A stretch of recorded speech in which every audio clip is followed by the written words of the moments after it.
Salofalava, this is Pacific Waves from RNZ Pacific. I'm Susanna Suisuki. Coming up. Palestine, Gaza and the West Bank, of course, is recognized by more than 130 countries. West Papua liberation supporters say Indonesia's condemnation of Israel is hypocritical. Also, it's been fantastic. There's all different types of carvers from all over the Pacific. Masterpieces attracts thousands at FestPac, and an internationally acclaimed art exhibition returns to Samoa.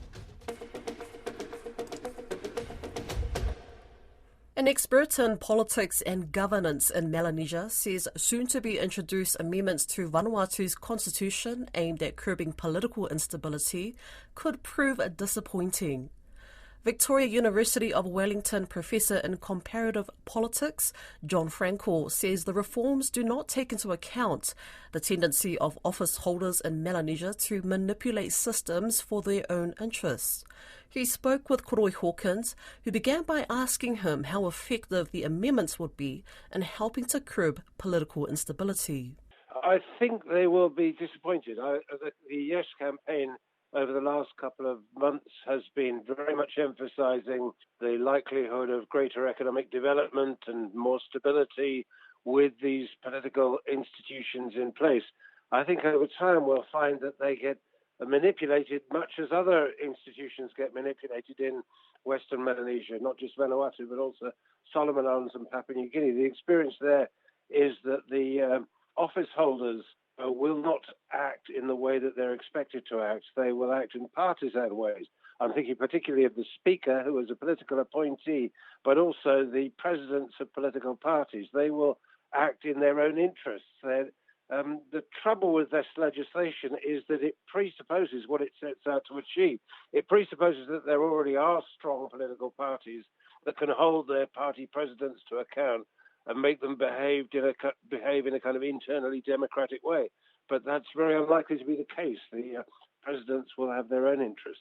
And in terms of where these amendments sit in the wider legislation, they're only addressing a specific thing, which is the independence or single MP parties. Is that right?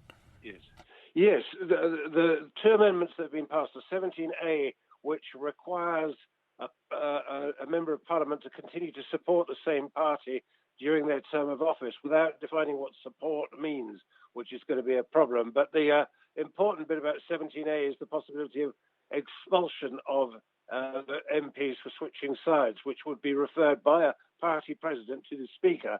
And then the Speaker is supposed to act in a non-partisan way. But, I mean, just look at what's happening in Fiji. The Speakers never act in a non-partisan way, and you can look back in Vanuatu history there as well.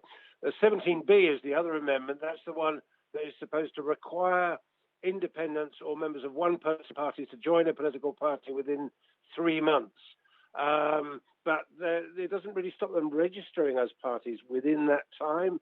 So there's lots of possibilities of manipulation there. In Papua New Guinea, a lot of people responded to this by sitting as one-person parties. That can't be done in Vanuatu, but they could do something similar.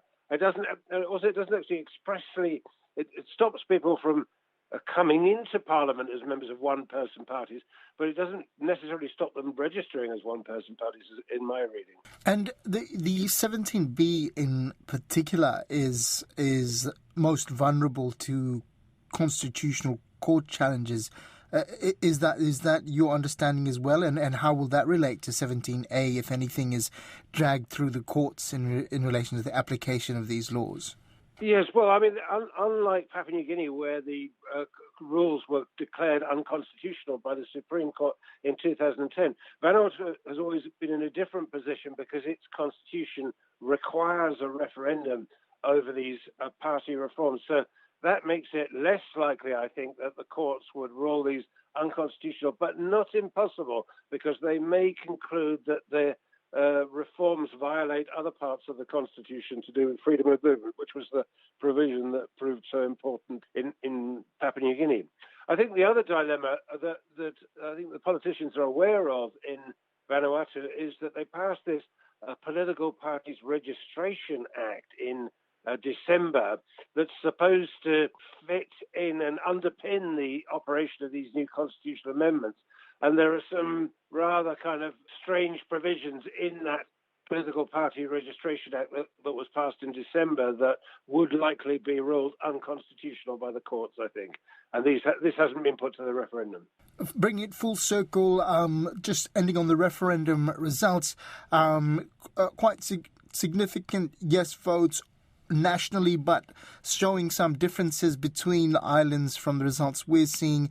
But also, what did you think of the turnout? Yes, well, the turnout figures are difficult to calculate because the 2022 registered voter figure of 320,000, I'm told, is wildly inflated, which makes sense given the population is not supposed to be that large at all in Vanuatu.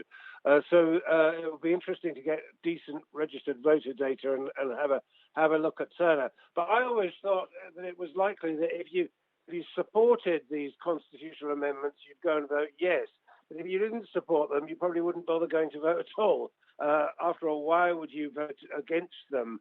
I don't think there's an enormous current of enthusiasm in the country for these amendments, but a lot of people will just be waiting and wanting to see how they eventuate. And I suspect when these amendments do get put into practice, if they get put into practice, there'll be quite a lot of cynicism and despondency about it because it really won't achieve the stability that's been promised. West Papua pro-independence supporters are calling Indonesia's condemnation of Israel hypocritical, considering its occupation in Papua for 61 years. The United Liberation Movement for West Papua is asking for the United Nations Human Rights Council to immediately form a fact-finding mission to investigate alleged human rights violations in the area. Caleb Fotheringham reports.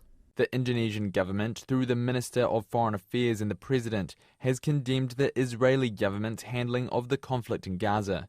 In a statement, a spokesperson for ULMWP said Indonesia's stance on the international stage contrasts with its actions in Papua.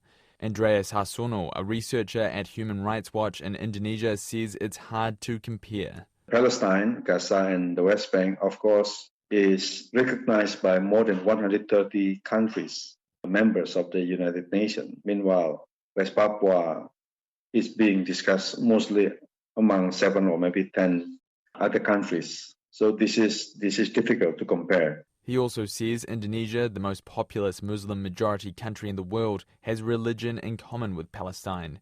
But he says the situation in West Papua warrants international attention. West Papua need more attention, international attention, from not only countries in the Pacific, New Zealand, Australia, Fiji, PNG, but also from the US, especially from Europe. Unfortunately, the public there do not understand, do not know what happened in West Papua. In November last year, the Pacific Islands Forum appointed Fiji and Papua New Guinea Prime Ministers as special envoys to Indonesia to address the West Papua issue. The ULMWP want the Indonesia government to open access to the two leaders. Marcus Hullock, Executive Director of ULMWP, through a translator, reiterated calls for a UN fact-finding mission. The reason why we want UN to send their fact-finding mission to West Papua is to witness and also to investigate directly on the ground and to witness and to prove that there is a genocide, slow-motion genocide, ethnocide and ecocide happening in West Papua. It's an ongoing plea for the United Nations to visit. The Indonesian government in 2019, in principle, even agreed to a visit by the Human Rights Commissioner, but that promise has not been fulfilled. Mr. Hullock says the big brothers in the region, New Zealand and Australia, could bring up the UN fact-finding mission when the nation's leaders meet with their Indonesian counterparts.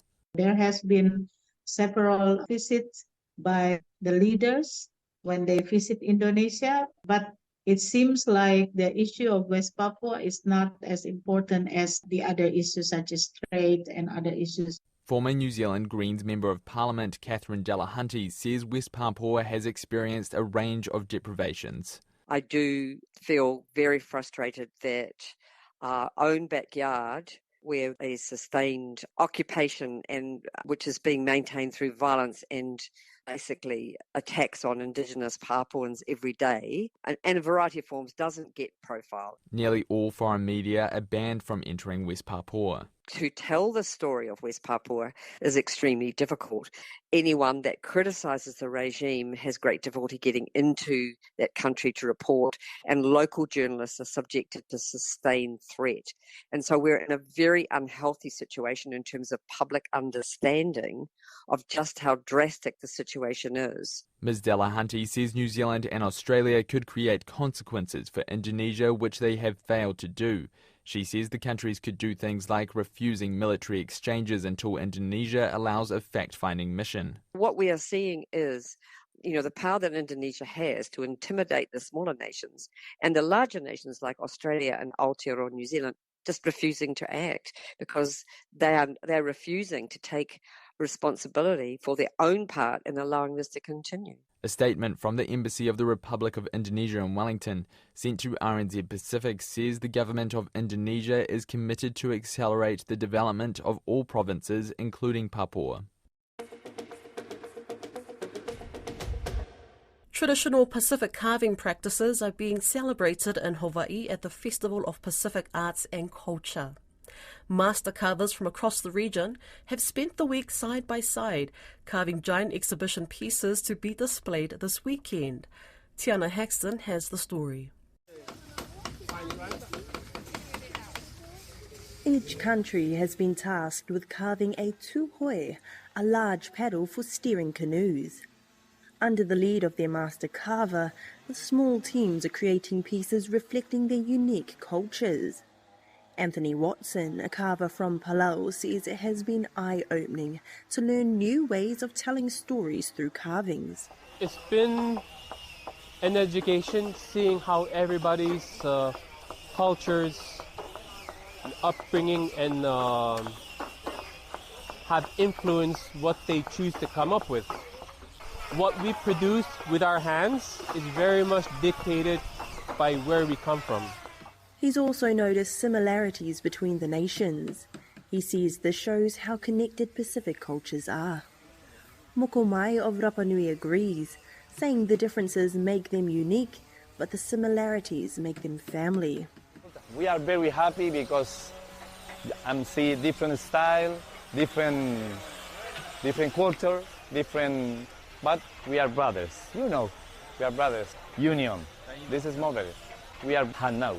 The carvers have enjoyed mingling with one another, learning about each other's designs, trading ideas and techniques. William Powell, representing the Cook Islands, says their team has been busy with their carving, but they have taken time to speak to other carvers. We've been progressing pretty good. Oh, it's been fantastic. There's all different types of carvers from all over the Pacific, and they're carving all different patterns of paddles, and the paddles.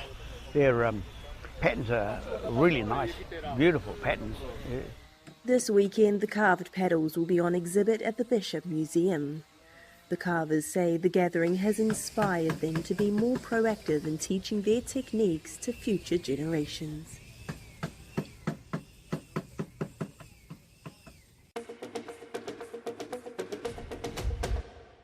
A Samoan artist has returned an exhibition to Samoa for local audiences to better understand its third gender community. Gaining rave reviews at the 59th Venice Biennale in 2022, Paradise Camp by Yukikihara is centred around a suite of 12 photographs which recast and upcycle select paintings by French painter Paul Gauguin, who is believed to have been inspired by Samoa. The photographs features Whawhawhine and Whaatama models, a third gender community unique to Samoan culture.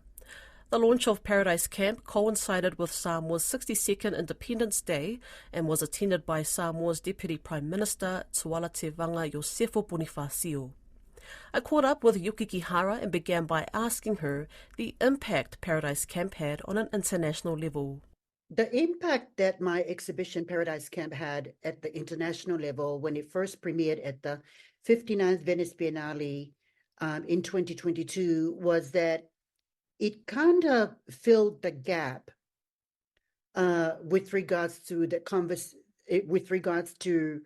conversation that the international community was having, and the internet and the intersectionality between decolonization, climate change, and identity politics. And in a way, my exhibition Paradise Camp manifests, actually visually manifests those conversations, those difficult conversations that people were trying to have.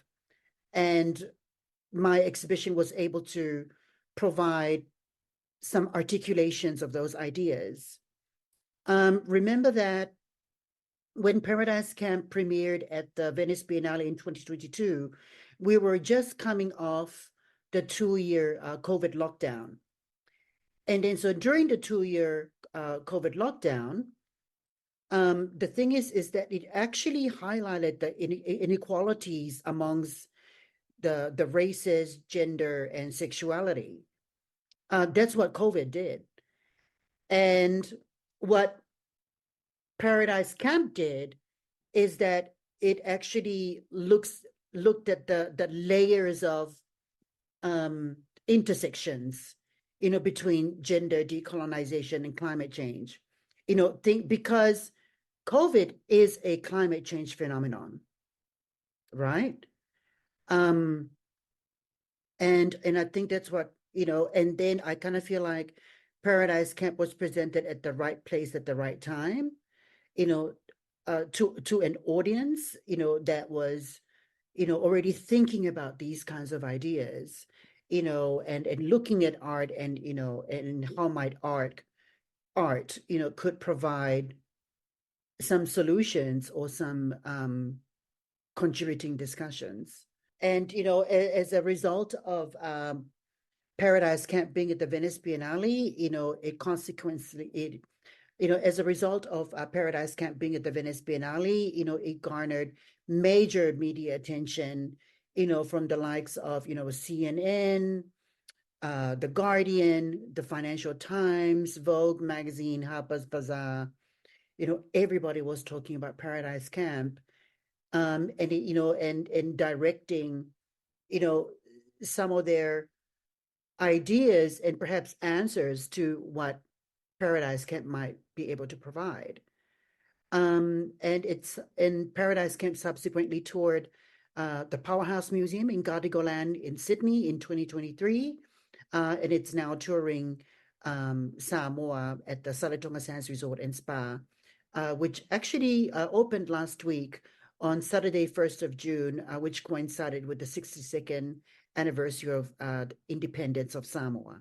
So, because Paradise Camp had gained all this international attention, why did you then decide to bring it back to Samoa? The original audience that I intended for the Paradise Camp exhibition was to empower the Fa'afafine and Fa'atama community, which is a marginalized gender group in Samoan culture. So, there are 4 culturally recognized genders in Samoa. So we have Tane, which is the man, Fafine, which is the woman, Fa'afafine, which is made up of 2 compound words with Fa'a meaning in the manner of, and Fafine meaning woman. So Fa'afafine in the manner of a woman is used to describe those like myself, assigned male at birth, who express their gender in a feminine way. And we also have Fa'atama, meaning in the manner of a boy, which is a term used to describe those assigned female at birth who express their gender in a masculine way. And then so together, Fa'afafine and Fa'atama are part of the original Samoan gender matrix. However, Fa'afafine and Fa'atama are not legally recognized, and therein lies the problems in the context of climate change, where whenever Samoa experience, impacts of climate change and global warming, that attributes, that are attributes to natural disasters, as Fa'afafine and Fa'atama, we are culturally delegated, within the village context to be caregivers of, young children and the elderly. But, in the context of natural disasters, we expected to help others, but we are left to defend for ourselves because our gender is not legally recognized. And therefore, our needs and our concerns, are often ignored in climate change policies and legislations. And then so this is where Paradise Camp comes in, because what Paradise Camp does is to provide a Fa'afafine and Fa'atama utopia, which is a paradise where people are no longer judged for their gender and sexuality and living in harmony with nature. So it is my hope that, by opening the Paradise Camp exhibition in Samoa to coincide on our National Independence Day, is to hope that, Paradise Camp doesn't become just an exhibition, but hopefully becomes a reality, in many future independence days to come. You launched this on the 62nd Independence Day in Samoa as a symbolic gesture. What's the story behind there? So 62 years ago, Samoa was granted independence from the New Zealand colonial government. So on the eve of our independence, the New Zealand colonial government introduced the Crime Ordinance Act of 1961 by then New Zealand Prime Minister and National Party leader Keith Holyoake. And the Crime Ordinance Act of 1961 was directed at the Fa'afafine community, where the Crime Ordinance Act was directed at the Fa'afafine community, where there were two laws that were imposed on Samoans, particularly to the Fa'afafine community. One was the ban of any male impersonating. The first one was the ban of any male impersonating a woman in public, and the second was homosexuality. And then so any Fa'afafine that was caught breaking these two laws were fined and imprisoned up to 6 months. And then so when the Crime Ordinance Act was introduced, many Fa'afafine became self-imposed exiles and sought refuge in American Samoa. But that didn't necessarily mean that, Fa'afafines in American Samoa was free, because of the, American occupation of American Samoa and how they were aggressively stamping down the Mau movements in Tutuila and Manua. So, that doesn't necessarily mean that, Fa'afafines were free, or even Fa'afafines in Tutuila and Manua were free. But what's really interesting about the interaction between Western Samoa, what was really interesting about the interaction between the Fa'afafines from Western Samoa, who became self-imposed exiles in American Samoa, and their interactions to the Fa'afafine community in American Samoa, actually gave birth to a whole different kind of Fa'afafine subculture, which actually planted the seed to the popular pageantry culture. So back in the 60s, the Fa'afafines from American Samoa would call those Fa'afafine that came from Western Samoa as the girls from Hollywood, while the Fa'afafines in American Samoa were called girls from Beverly Hills.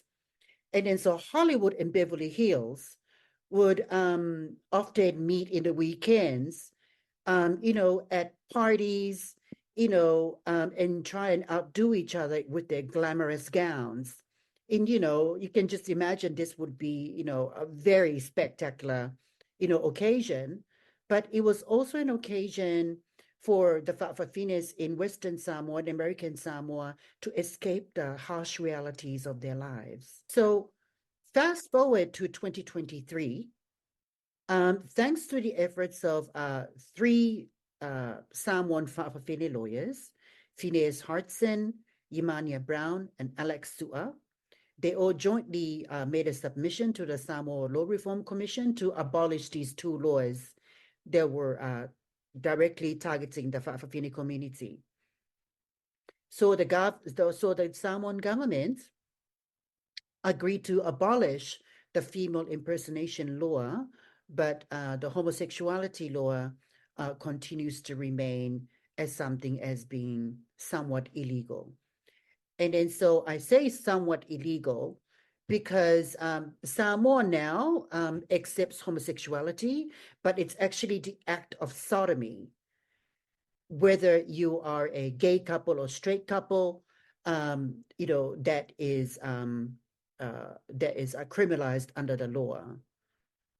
In my personal opinion, I don't know why the government should intervene with what people, consenting adults do between themselves in the privacy of their own homes.